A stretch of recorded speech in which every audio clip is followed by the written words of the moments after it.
এমন অবস্থা হয়েছে যে আমাকে এই আলোচনা ছাড়া আর কোনো আলোচনা দেওয়ার সুযোগও নাই। গত ২-৩ বছর ধরে শুধু এই আলোচনাই দিয়ে থাকি। তো এমন অবস্থা হয়েছে, সকল হাজির বক্তব্য হচ্ছে যে এই আলোচনা আপনাকেই দিতে হবে। তা আমার এই আলোচনা শোনাকালে সবার মনোযোগ আকর্ষণ করছি, এই আলোচনাটাই কিন্তু আপনাদের জন্য খুব গুরুত্বপূর্ণ। তো আমি একদম শুরু থেকে শুরু করব, তবে একটু সংক্ষিপ্ত, কারণ আমাদের হাতে সময় কম। তো একদম ধরেন প্রিপারেশনটা কিরকম হওয়া উচিত, যে আপনাদের যে সকল প্রশ্নগুলো থাকবে, আশা করছি সবগুলো প্রশ্নের সমাধান এখানে চলে আসবে। এরপর আমি মানুষ ভুল করতেই পারি বা কোনো কিছু স্কিপ হয়ে যেতে পারে। পরবর্তীতে আমরা আপনাদেরকে যদি এগুলো কোনো কিছু স্কিপ হয় আমাদেরকে আপনারা জানালে আমরা সেটারও উত্তর দিয়ে দেবো ইনশাল্লাহ। তো শুরু করি হচ্ছে, প্রথমে আসি হচ্ছে আপনার প্রিপারেশনটা কি হবে। অর্থাৎ আপনি হজে যাওয়ার জন্য যারা পুরুষ আছেন তাদের অবশ্যই ইহরামের কাপড় পরতে হবে। আরেকটা হচ্ছে বা ইহরামের কাপড় নিতে হবে। আর মহিলাদের জন্য অ্যাজ ইউজুয়াল যে পোশাক আছে সেটি লাগবে। তো অনেকেই প্রশ্ন করে থাকেন যে আমরা ইহরামের কাপড় কোথা থেকে কিনবো, আপনারা ইহরামের কাপড় কেন দেন না। হ্যাঁ, এখন দেখেন, প্রত্যেকের রুচি আলাদা, প্রত্যেকের পছন্দ আলাদা। এখন ধরেন আমি গড়ে একটা টাকা ধরে আপনাদেরকে ইহরামের কাপড় দিলাম, কিন্তু সেই টাকাটাও কিন্তু আবার আমি আপনাদের কাছ থেকে নিব, আমি কিন্তু অন্য কারো কাছ থেকে নিব না, আমার পকেট থেকে দিব না। এটা বাস্তবতা, আপনারা যাই কিছু মনে করেন। আবার আপনারা প্রশ্ন করেন যে আপনারা লাগেজ দিবেন না কেন, সবাই তো লাগেজ দেয়। যারা লাগেজ দেয় তারা আপনার কাছে টাকা নিয়েই লাগেজ দেয়, কিন্তু ওটার কোয়ালিটি হচ্ছে উনি ওনার পছন্দের লাগেজ দিবে, আর সবার জন্য একই কোয়ালিটির। এখন আমরা যারা এখানে আছি সবাই কিন্তু সকল আহ, মন মানসিকতার না, সবার পছন্দ রুচি এক না, সবাই সকল স্ট্যান্ডার্ড মেনটেনও করি না। কিন্তু আমরা এমন একটা জায়গায় যাচ্ছি যেখানে আবার আমাদের সবার পরিচয় ভুলে যেতে হবে, ওখানে গিয়ে আমরা সবাই সমান। যদি আপনি এটা মনে না করতে পারেন তাহলে কিন্তু আমাদের হজের মধ্যে প্রবলেম হবে। তাহলে আমরা সেই আলোচনা আসব। তাহলে এখন এই নামের কাপড় আপনারা সবাই কিনে নেবেন। যারা ঢাকায় থাকেন তাদের জন্য ভালো হচ্ছে, সহজ উপায় হচ্ছে, যদি সহজেই কিনতে চান বায়তুল মোকাররমে অ্যাভেলেবেল দোকান আছে, ওখানে গিয়ে আপনাদের পছন্দ মতো ভালো মানের কাপড় যার যেটা রুচি সেটা আপনারা কিনে নেবেন। Number one. নাম্বার দুই, এরামের কাপড় কয় সেট কিনবেন। এরামের কাপড় অ্যাটলিস্ট 2 সেট এরামের কাপড়। আর হচ্ছে এরপরও যদি আপনি মনে করেন যে না, আপনি আরো বেশি ফ্লেক্সিবল থাকতে চান, আপনি ওখানে গিয়ে পরিষ্কার করতে পারবেন না, ওখানে বেশ কিছু ওমরা করবেন, সেক্ষেত্রে আপনি যদি মনে করেন আপনি 3টা 4টা 5টা রাখতে পারেন, ইটস আপ টু ইউ, এটা আপনার সিদ্ধান্ত। বাট কেউ 2টার নিচে এখন হচ্ছে এই নামের। এরপরে হচ্ছে আপনার প্রয়োজনীয় কি কি ব্যাগ নেবেন। আপনি 2টি লাগেজ নিয়ে যেতে পারবেন, নিয়ে আসতে পারবেন, যে লাগেজে 23-46 কেজি করে মাল ধরবে। অর্থাৎ আপনি যে জিনিসগুলো নিয়ে যাবেন, কাপড় চোপড় থেকে শুরু করে প্রয়োজনীয় যে সকল মালামাল আছে সেগুলোর জন্য 23-46 কেজি, এবং হ্যান্ড লাগেজে 7 কেজি। কখনো কখনো কোনো কোনো এয়ারলাইন্স এটাকে 8 কেজি পর্যন্ত কনসিডার করে, বাট আপনাকে ধরে নিতে হবে 7 কেজি বেশি কনসিডার করবে না। সো এটি আপনাকে মেনে নিয়ে, তার মানে আপনি লাগেজ 3টা নিয়ে যেতে পারবেন। এখন যেটা হয়, যাওয়ার সময় অনেকের 3টা লাগেজের কোনো প্রয়োজন হয় না, সেক্ষেত্রে কি আপনি আরেকটা লাগেজ খালি নিয়ে যাবেন। আপনি যদি মনে করেন যে আপনি লাগেজে কমফোর্টেবল, আপনার জন্য লাগেজটাই ভালো, তাহলে আপনি খালি লাগেজ নিয়ে যাবেন। আর যদি মনে করেন যে না, আমি ওখানে গিয়ে কেনাকাটা করব, তারপর ওখানে গিয়ে আমি ওটাকে একটা ব্যাগ কিনে র্যাপিং করে নিয়ে আসবো, আপনি সেটাও পারবেন। এখন ব্যাগের সাইজ কত হবে। ব্যাগের সাইজ হবে আপনার মিনিমাম 24, যেটা বড় সাইজ, যেটা অর্থাৎ 62 ইঞ্চি।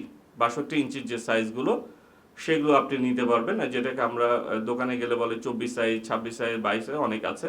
আর হ্যান্ড লাগেজটা হবে 18 সাইজের। এই হচ্ছে আপনার ব্যাগের সাইজ। এখন ব্যাগে আপনারা কি কি নেবেন। প্রথমে হচ্ছে একটা জিনিস বলে রাখি, আমরা যখন সৌদি আরবে যাব, পর আপনার হাতে কোনো লাগেজ দেওয়া হবে না। আপনার এই লাগেজগুলো অটোমেটিক্যালি আপনার হোটেলে পৌঁছায় যাবে। আমি আসবো ওই আলোচনাগুলো, যেহেতু এটার সাথে রিলেটেড আমি বলে দিচ্ছি। তো আপনি ধরেন আপনি যাওয়ার পরে ওমরা করবেন, স্বাভাবিকভাবে আমরা ধরে নিচ্ছি যে আমরা হোটেলে পৌঁছার পরে একটু ফ্রেশ হয়ে ওমরা করব। এখন আপনার লাগেজ এসে পৌঁছায় নাই, তো আপনি ধরেন একটা ওমরা কাপড় তো পরে গিয়েছেন, এহরামের কাপড় পরে গিয়েছেন। তো পরে যাওয়ার পরে যেটা হয়েছে, কোনো কারণে হয়তো আপনার এহরামের কাপড়টা ময়লা হয়ে গেছে, বা আপনি প্রথম উমরা করতে আসছেন, আল্লাহর ঘরে যাবেন, একটু পরিষ্কার পরিচ্ছন্ন হয়ে যাবেন। প্রায় এয়ারপোর্টে 8 ঘন্টা জার্নি থাকে, 6 ঘন্টা 6.5 ঘন্টা প্লেনে, তারপর আবার হোটেলে পৌঁছাতে আরও 2 থেকে 3 ঘন্টা, অলমোস্ট ধরেন 18 থেকে 20 ঘন্টা এটা জার্নি করেছেন। আল্লাহ না করুক এটার কারণে যদি আরও দেরি হয়, 24 ঘন্টা 30 ঘন্টারও জার্নি হতে পারে। তো আপনি চিন্তা করছেন আমি এটা পড়েছি, পুরো ময়লা হয়ে গেছে, অথবা কোনো কারণে আপনি অষ্টমে গেছেন, এটা নষ্ট হয়ে গেছে, এখন আপনি ওমরা করতে যাবেন, আপনার এহরামের কাপড় নাই, কারণ আপনি বড় লাগেজে নিয়েছেন। তার মানে হচ্ছে যে আপনাকে তাহলে কি করবেন? সেক্ষেত্রে বক্তব্য হচ্ছে, আপনার যে একটা হ্যান্ড লাগেজ থাকবে বা আপনার ছোট ব্যাগটা যেটা আপনার হাতে থাকবে সবসময়, আপনি এক সেট কাপড় অবশ্যই, এহরামের এক সেট কাপড় ওই ব্যাগে রাখবেন। এখন আসি আপনার যে বড় ব্যাগ, সেই ব্যাগে আপনি কি কি নেবেন? আপনার প্রয়োজনীয় যাবতীয় কাপড় চোপড় আপনার পছন্দ মতো, আপনি পাঞ্জাবি পরতে পছন্দ করেন না, জুব্বা পছন্দ করেন না, শার্ট গেঞ্জি, আপনার যা যা পছন্দ, পাজামা লুঙ্গি প্যান্ট, সব কিছুই আপনি বড় ব্যাগে নেবেন। আপনার নেল কাটার থেকে শুরু করে পেস্ট, ওষুধ, যাবতীয় যা যা আছে, রশি, দড়ি, কেচি, সব কিছু নেবেন ওটার মধ্যে। হ্যান্ড লাগেজে কোনো ধরনের নেল কাটার, কোনো ধরনের কাঁচি, ছুরি, কোনো কিছু নেওয়া যাবে না। এই বড় লাগেজে আপনি এগুলো নেবেন। আপনার পরিমাণ মতো জুতো নেবেন, এক জোড়া 2 ফিতা স্যান্ডেল তো পরে যাবেন। এরপর আপনি যদি মনে করেন আপনার আরও স্যান্ডেল লাগবে, আপনি সেগুলো নেবেন। অর্থাৎ আপনার প্রয়োজন মতো আপনার পোশাক যা দরকার আপনি তাই নিয়ে যাবেন। ওইখানে আরেকটা প্রবলেম আছে, সেটি হচ্ছে যে, এটা কেন বলছি, আমি সবসময় পোশাক বেশি নিয়ে যাই, আমি যতবার গিয়েছি পোশাক বেশি নিয়ে যাই, কারণ হচ্ছে সৌদি আরবের হোটেলগুলোতে যে ওয়াশরুমগুলো আছে এবং যে রুম আছে, সেই রুমের সাথে কোনো বারান্দা থাকে না, অনেক জায়গায় কোনো জানালা খোলা যায় না, আপনার জন্য কাপড় শুকানোটা খুব ডিফিকাল্ট। সেক্ষেত্রে কি করতে হবে, আপনি যদি একটু কাপড় চোপড় বেশি নিয়ে যান, এটা আপনার জন্য ভালো, কারণ এটি কাপড় শুকানো খুব ঝামেলার কাজ। এরপরে ধরেন সাপোজ আপনি একটা হোটেলে সেকেন্ড ফ্লোরে আপনার রুম পড়েছে, কিন্তু হোটেলটা হচ্ছে 20 তলা, আপনাকে ছাদে গিয়ে কাপড় মেলে দিতে হবে। আর ওইখানে রোদের যে তাপমাত্রা থাকে, স্বাভাবিক তাপমাত্রায় থাকে 50-র মতো, আপনার কাপড় জ্বলে শেষ। আপনি আসছেন সন্ধ্যার সময়, বাংলাদেশে যেরকম চিন্তা করেন মাগরিবে আজান দিবে, ছাদে উঠবো, কাপড় নিয়ে আসবো, যাওয়ার পর দেখছেন যে কাপড় ছিল লাল রং হয়ে গেছে সাদা, হতে পারে না? এই জন্যই বলছি যে এগুলো এগুলো আপনারা চিন্তা করবেন, আমরা বলে দিচ্ছি। এরপর হচ্ছে আপনার ব্যাগে, এই কারণে আপনার ব্যাগে এক্সট্রা দড়ি নেবেন। এই দড়িটা কেন নেবেন? রুমে যাতে কাপড় শুকাতে পারেন। আচ্ছা, একটু দৃষ্টি আকর্ষণে সেটি হচ্ছে যে, যারা আমাদের এই পাশে মা এবং বোনেরা আছেন, আপনাদের কথার আওয়াজগুলো আমাদের এই পাশে আসছে এবং আপনাদের আলোচনাগুলো আমরা শুনতে পাচ্ছি। তো আপনারা যদি একটু মেহরবানি করে আপনাদের আলোচনা বন্ধ রাখেন, তাহলে আপনাদের জন্য ভালো, আমাদের জন্য ভালো, আমাদের সবার জন্য উপকার হবে। আমি দুঃখিত যে আপনাদেরকে বলেছি, এটি ক্ষমা সুন্দর দৃষ্টিতে দেখে আমাদেরকে সহযোগিতা করবেন। এখন তাহলে যেটি বললাম যে, আপনার ব্যাগে আপনার প্রয়োজনীয় সকল কিছু নেবেন, সব কিছু হিসাব করে নেবেন 45 দিনের, পেস্ট থেকে শুরু করে আপনার ব্রাশ, প্রয়োজনীয় যা যা আছে সব কিছু। মহিলাদের ক্ষেত্রে সেম, আপনাদের যা যা লাগে সব কিছু নেবেন, আপনাদের প্রয়োজনীয় ওষুধ নেবেন, প্রেসক্রিপশনও নেবেন। এই সব কিছু নেওয়ার পরে এগুলো হচ্ছে আপনার ব্যাগে নেবেন। এখন হ্যান্ড লাগেজে কি নেবেন? ওই যে বললাম যে, যদি কোনো কারণে আপনার মূল ব্যাগ পেতে দেরি হয়, তখন আপনি কি করবেন? ওমরা শেষ করে রুমে আসলেন, এরামের কাপড় পরে বসে থাকতে হচ্ছে, আপনার কাছে আর কোনো কাপড় নাই, কারণ আপনি সব মূল লাগেজে ঢুকায় ফেলছেন। আপনি আপনার ছোট লাগেজেও অ্যাটলিস্ট 2টা সেট করে কাপড় রাখবেন। কারণ হচ্ছে এই লাগেজ নেওয়ার দায়িত্ব হচ্ছে সৌদি সরকারের। সৌদি সরকার লাগেজগুলো পৌঁছায়। কোনো কারণে যদি এই লাগেজ পৌঁছাতে দেরি হয়, তখন আপনাদের জন্য সমস্যা। তাহলে ছোট লাগেজে আপনাদের অবশ্যই প্রয়োজনীয় জিনিসপত্র 2 সেট করে রাখবেন। আজান দিচ্ছে, একটু বিরতি নেই।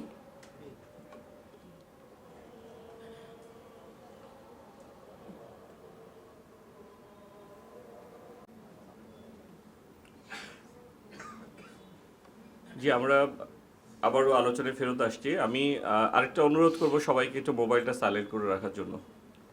তো আমি কিন্তু, আমার মোবাইল 24 ঘন্টা সাইলেন্ট থাকে, 365 দিনই সাইলেন্ট থাকে, কখনোই আমার মোবাইলে কোনোদিন রিংটোন হয় না।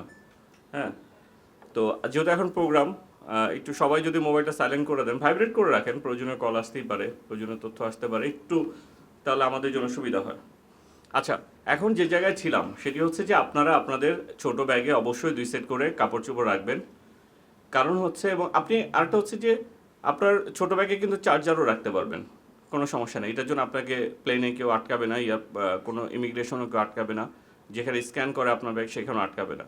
সো আপনি চার্জার রাখতে পারবেন, আপনার প্রয়োজনীয় ওষুধ যেটা খুব দরকার, ধরেন একদিনের জন্য যেটা দরকার সেগুলো রাখবেন, বাকি সকল ওষুধ যা যা আছে সব কিছু ব্যাগে রাখবেন।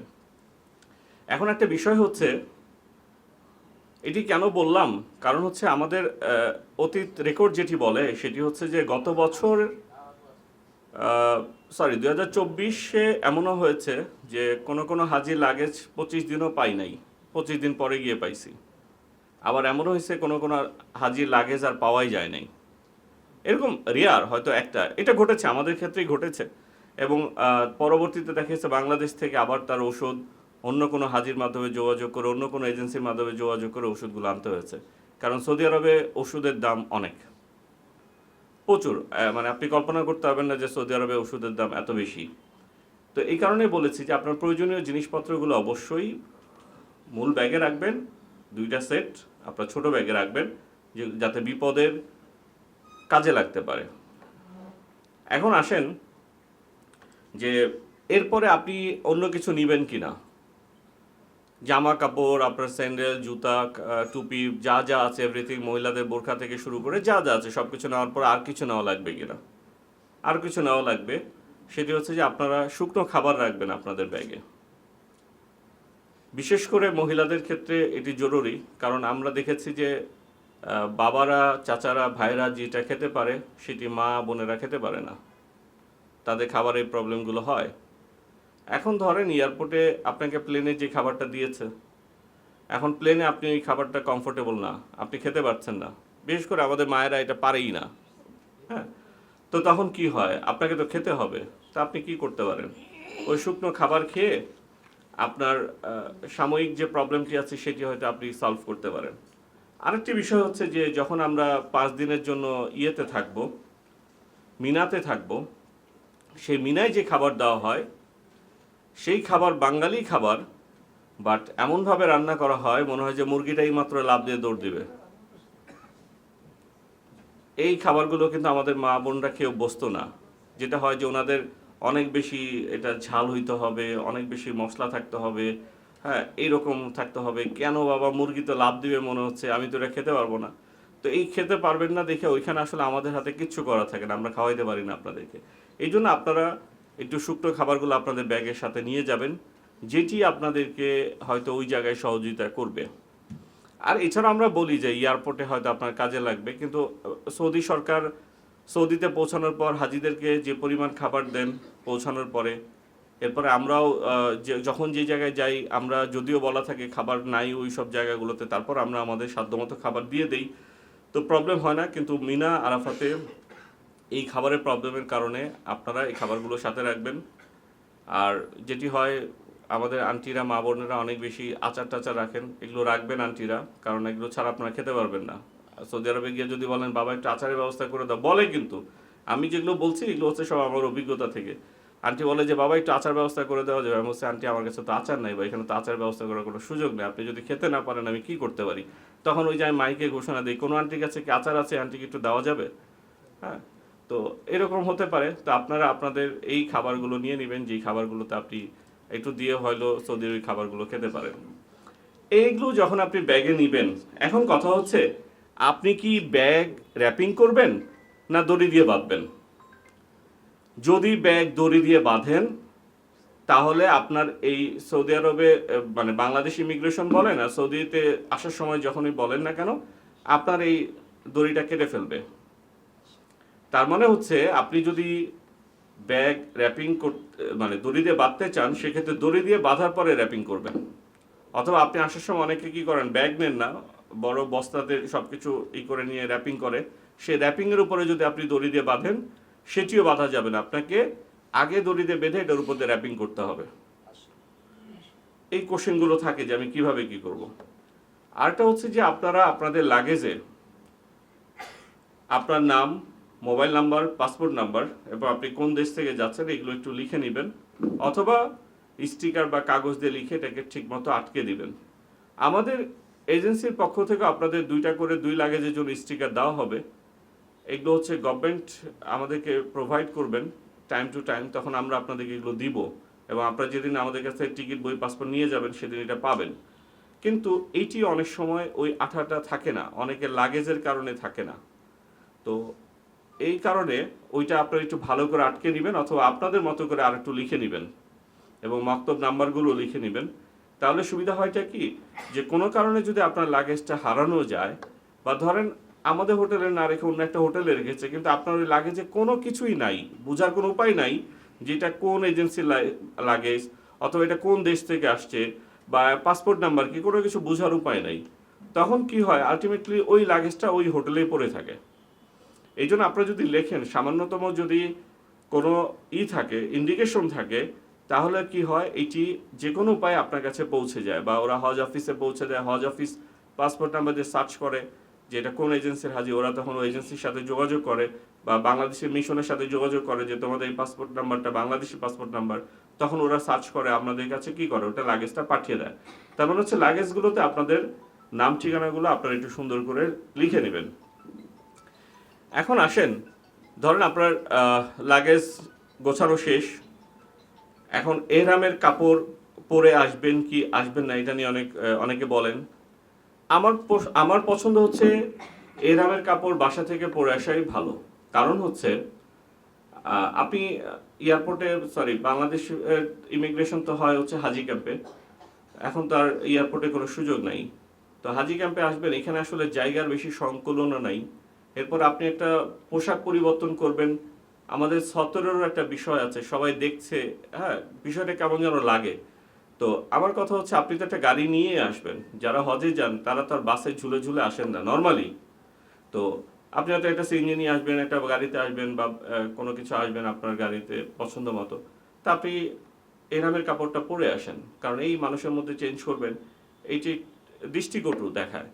তা আমার পরামর্শ হচ্ছে এহরামের কাপড়টা আপনারা পরে আসেন, এটি আমার পরামর্শ। এরপরও যদি আপনারা মনে করেন যে না, আপনাদের স্বাচ্ছন্দ্য বোধ করেন যে আমি পরবর্তীতে চেঞ্জ করতে পারেন। তবে অনেক হাজিকে দেখেছি আবার প্লেনের মধ্যেও এহরামের কাপড় চেঞ্জ করেন, এটি আরো বেশি দৃষ্টিকটু, কারণ ওখানে মহিলা থাকেন, পুরুষ থাকেন, সব ধরনের লোকজন থাকেন। এবং আপনারা তো শহরের হাজি, মানে আমি কাউকে ছোট করছি না, বাট এই বিষয়গুলো হচ্ছে কি আমাদের দেশের ভাবমূর্তিকে নষ্ট করে। এয়ারলাইন্সগুলোতে যখন হাজিদের কিছু কার্যক্রম আছে প্লেনের মধ্যে, এগুলো আমাদের ভাবমূর্তিকে নষ্ট করে, আমাদের সম্মান হানি করে, তাদের কিছু কার্যক্রম আছে। এর মধ্যে এইটা একটা, দেখবেন যে প্লেনের মধ্যে শুরু হয়ে গেছে, লুঙ্গি খোলা, পায়জামা খোলা, এরামের কাপড় পরতেছে, চিল্লাইতেছে, ওর এভাবে ঢিলাই ধর তোর এরামের কাপড়, এগুলো খুব খুব বাজে দেখায়। আমরা শুধু হজ করতে যাচ্ছি না, আমরা আমাদের দেশকে রিপ্রেজেন্ট করতে যাচ্ছি। তো এই বিষয়গুলো, এই কারণে আমি বলছি যেগুলো দৃষ্টিকোণ আপনারা যদি পড়ে যান, এটি আপনাদের জন্য ভালো, কোনো চেঞ্জের কোনো ঝামেলা নাই। এখন এটা হলো, আপনি এয়ারপোর্টে পৌঁছাবেন হচ্ছে সর্বনিম্ন 8 ঘন্টা আগে। এখন প্রশ্ন করতে পারেন এত আগে কেন পৌঁছাবো?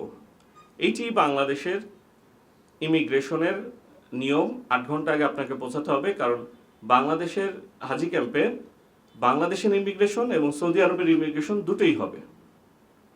তো দুইটা ইমিগ্রেশন, একবার বাংলাদেশি ইমিগ্রেশন শেষ করে আপনাকে গাড়িতে নিয়ে এয়ারপোর্টে যাবে, এয়ারপোর্টে যাওয়ার পরে আবার আপনার সৌদি আরবের ইমিগ্রেশন কমপ্লিট হবে। তো দুই ইমিগ্রেশন কমপ্লিট শেষ, মানে এত হাজি প্রতি বছর, যে এটি শেষ করতে করতে, ধরেন আপনারটা শেষ করতে করতে আরেকটা পরের যে ফ্লাইট আছে সেই ফ্লাইটের হাজিরা ঢুকে, তো আপনাকে যতক্ষণ পর্যন্ত বিদায় না করতে পারছে ততক্ষণ পর্যন্ত হাজিদেরকে ওনারা ঢোকাতে পারছে না। তো এই সকল ফর্মালিটি শেষ করে আমার মনে হয় না আপনি খুব বেশি 40 থেকে 45 মিনিট সময় পাবেন আপনার ইমিগ্রেশন শেষ হওয়ার পরে, ওখানে গিয়ে বসবেন লাস্ট যে রুমে, ওয়েটিং রুমে। তার মানে হচ্ছে 8 ঘন্টা কিন্তু বৃথা যাবে না।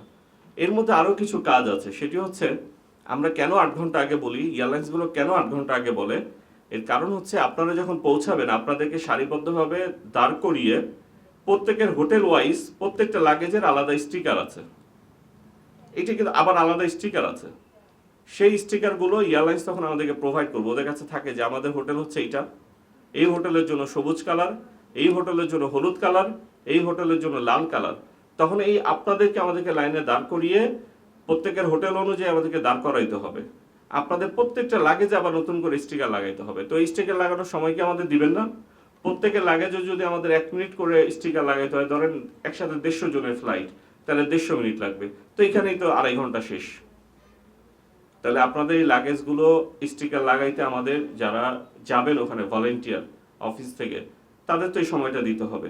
তার মানে 8 ঘন্টা আগে অবশ্যই আপনাদেরকে রিপোর্ট করতে হবে এয়ারপোর্টে গিয়ে, হাজি ক্যাম্পে গিয়ে। এবং আপনাদেরকে আমরা বলে দিব, আপনাদেরকে আমাদের গাইডরা ফোন দিবেন যে কে কার আন্ডারে আছেন। কারণ একজনকে 150 জন যদি ফোন দেয়, সেটি খুব ডিফিকাল্ট ওনার জন্য ফোন রিসিভ করা। তো এরকম 3 থেকে 4 জন হাজি আমরা ভাগ করে দিব মোয়াল্লেমকে, যারা আপনাদেরকে ফোন দিবেন ওনাকেই ফোন দিয়ে আপনার এয়ারপোর্টে গিয়ে ওনার সাথে দেখা করবেন। তাহলে উনি ওই 30 জন বা 40 জনের নিয়ে একটা টিম নিয়ে থাকবে, ওনার মতো করে আপনাদেরকে স্টিকারগুলো প্রোভাইড করবে। আপনারা লাইনে দাঁড়াবেন, আপনাদের বাংলাদেশের পার্টের ইমিগ্রেশন কমপ্লিট করে আপনাদেরকে আবার গাড়িতে করে নিয়ে সরাসরি চলে যাবে এয়ারপোর্টে, ওখানে গিয়ে আপনার সৌদি ইমিগ্রেশন শেষ করবেন। এবং বাংলাদেশ ইমিগ্রেশন করার পর আপনাদের কাছ থেকে লাগেজ নিয়ে নেওয়া হবে, লাগেজ আর আপনাদের হাতে যাবে না। সো এয়ারপোর্টে গিয়ে লাগেজ খোঁজাখুঁজি করে আর কোনো লাভ নেই, লাগেজের জায়গায় চলে গেছে। এইটি একটি বিষয়। আর 2 নম্বর হচ্ছে, এয়ারপোর্টে চেষ্টা করবেন আত্মীয় স্বজন পরিবার পরিজনকে না নিয়ে যাওয়ার জন্য, কারণ ওখানে ওদেরকে ঢুকতে দেবে না। আপনি হাজি ক্যাম্পে ঢুকা মাত্রই তাদের সাথে আপনার দেখা শেষ। ইভেন আজকে আমাদের এজেন্সির মালিকও যদি কার্ড ছাড়া যায়, ওনাকে ঢুকতে দেবে না, ওনার জন্য আলাদা কার্ড দিচ্ছে ওনার ঢোকার জন্য পারমিশনের। তো নর্মালি যেটা হবে সেটা হচ্ছে যে আপনারা শুধু শুধু ফ্যামিলি নিয়ে মেম্বারদেরকে নিয়ে যাবেন, তারা কষ্ট পাবে, ঢুকতে পারবে না। তো এইটি বলছি কারণ হচ্ছে বিদায়টা বাসায় নিয়ে আসেন, ওইখানে ক্রাউড করে আপনি আলটিমেটলি যেটা হয়, গাড়ি থেকে নামার পর গাড়িও দাঁড় করতে দেবে না, গাড়ি চলে যেতে হবে, ফ্যামিলির সাথে কথা বলতে পারবেন না, দেখাও করতে পারবেন না, তারা আপনাকে শেষ বিদায়টুকু দিতে পারবে না। তার চেয়ে বাড়িতে ভালো করে কান্নাকাটি করে কোলাকুলি করে বিদায় টিদায় নিয়ে আসলেন, এটি ভালো। ঠিক আছে, ওইখানে ওই অল্প বিদায়ের চেয়ে ভালো করে বিদায় নেওয়া ভালো না, তাহলে বাড়িতে বিদায় দিয়ে আসবেন। ধরেন আমাদের বাংলাদেশি পার্ট শেষ, এখন আপনি এয়ারলাইন্সে যাবেন। এয়ারলাইন্সে যখন আপনি ইমিগ্রেশন কমপ্লিট করবেন, শেষ করব পরে। তো বাংলাদেশের যখন আপনি ইমিগ্রেশন কমপ্লিট করলেন, আল্লাহ না করুক যারা সরকারি কর্মকর্তা আছেন তারা আপনাদের জিওটা সাথে রাখবেন। আপনাদের জিও না থাকার কারণে অনেক সময় আপনাদেরকে ওখান থেকে ফেরত দিয়ে দেয়। এবং এটি যে আপনাদের এই টিকিট যদি সাথে সাথেই চেঞ্জ করা না যায়, তাহলে আপনার এই টিকিটের পুরো টাকাটাই নষ্ট হয়ে যায়, এটা নন রিফান্ডেবল। তার মানে যারা সরকারি কর্মকর্তা আছেন তারা জিওটা সাথে রাখবেন। এরপরে হচ্ছে আপনাদের যারা ওখানে যাবেন, ওয়েটিং এ অপেক্ষা করবেন, ওয়েটিং রুমে অপেক্ষা করার পরে আপনাদেরকে এয়ারলাইন্সে নিয়ে ওখানে যাবেন, প্রত্যেকের সিট নাম্বার অ্যালোকেট করে দিবে, প্রত্যেকের বোর্ডিং কার্ড থাকবে, সেই বোর্ডিং কার্ডের সিট নাম্বার থাকবে, আপনারা সেই অনুযায়ী সিটে বসবেন। এক সময় হয়তো 5 থেকে 6 বছর আগে কোনো সিট নাম্বার অ্যালোকেট যখন ঢুকতে পারত, কিন্তু পরবর্তীতে জায়গা থেকে আবার সরে আসলো, ওরা বললো যে সকল হাজির মান সমান। কিন্তু সকল হাজির মান সমান এটা বাংলাদেশের জন্য প্রযোজ্য, কারণ বাংলাদেশের আমরা যতই যেখান থেকে যতই ভালো জায়গা থেকে উঠে আসি না কেন, যে খাবারের জায়গা, কোথাও বসার জায়গা, কোথাও ঢোকার জায়গা, এই জায়গায় কে কার আগে ঢুকতে পারে আমরা প্রতিযোগিতা করি, এটা চরম বাস্তবতা। তো এই কারণে পরবর্তীতে আপনাদের বোর্ডিং কার্ডে আপনাদের প্রত্যেকের সিট নাম্বার অ্যালোকেট করে দেয়, আপনারা সেই সিটে গিয়ে বসবেন।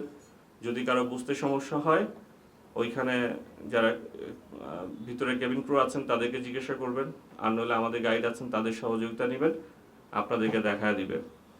এখন বিষয়টা হচ্ছে সবাই সাথে হচ্ছে আপনাদের তায়াম্মুমের মাটি রাখবেন। কারণ হচ্ছে আপনি যখন ওমরা নিয়ত করবেন তখন তো সবার অজু থাকা লাগবে, তো আপনাদের তায়াম্মুম সাথে রাখবেন, কারণ প্লেনে পর্যাপ্ত পানি নাই। আপনারা যদি সবাই প্লেনে গিয়ে পা ধোয়ার জন্য, অজু করার জন্য লাইন ধরেন, সেটি সম্ভব না। আর 2 নম্বর হচ্ছে ওই প্লেসটা অজুর জন্যও না, যে ওয়াশরুম এটা অজুর জন্য ওয়াশরুম না।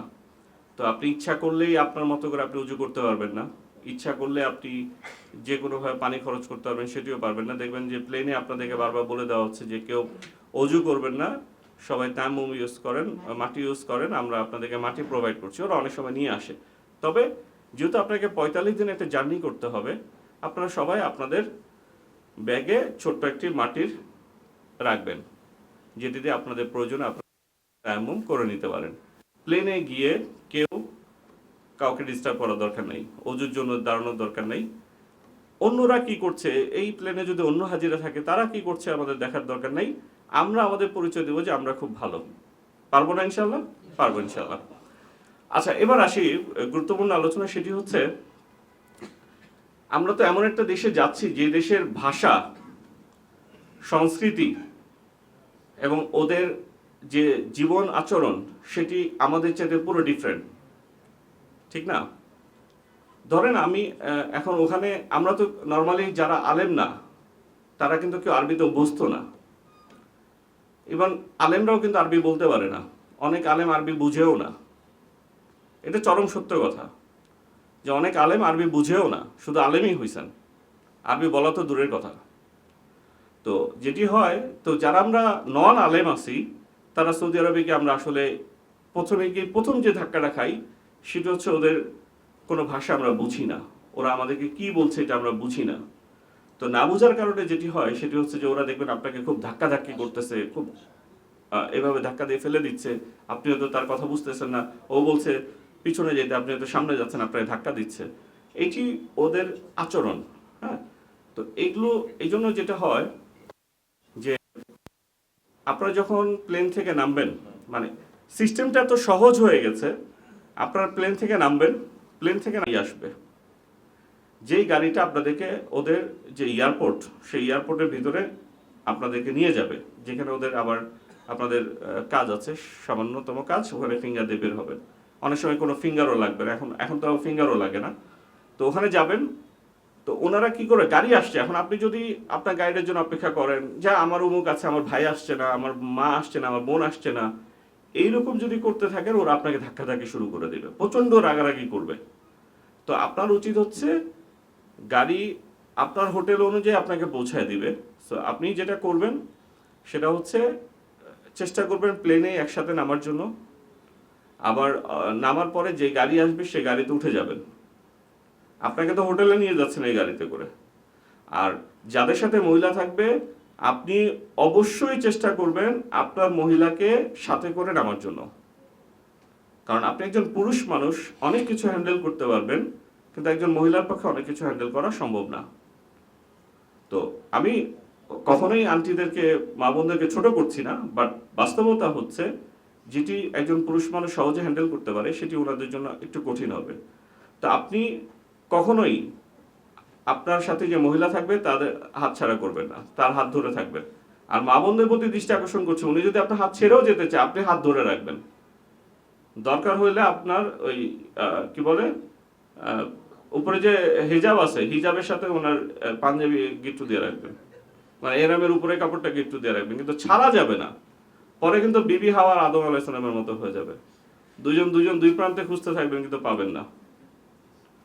তো আপনারা আপনাদের মহিলাদেরকে নামবেন, আপনি যখন এয়ারপোর্টে পৌঁছাবেন, এয়ারপোর্টে পৌঁছানোর পরে যেটি হবে সেটি হচ্ছে যে দেখবেন যে গাড়ি দাঁড় করায় আছে, আপনাদের প্রত্যেকের পাসপোর্ট থাকবে, সেই পাসপোর্টগুলো ওনারা আপনাদের কাছ থেকে নিয়ে নিবে, আপনারা ওনাদেরকে পাসপোর্টগুলো দিবেন। চেষ্টা করবেন, আমি এখানে যারা মুআল্লিম আছেন, যাদের আপনাদের সাথে যারা যাবেন, আমি অনুরোধ করব যে আপনারা চেষ্টা করবেন আপনাদের যে হাজিগুলো আছে সেই হাজিগুলোর সাথে থাকার জন্য, একজন সামনে একজন পিছনে থাকবেন, যাতে যদি দুইটা গাড়ি আমাদের লাগে একটা গাড়িতে একজন করে গাইড উঠতে পারে।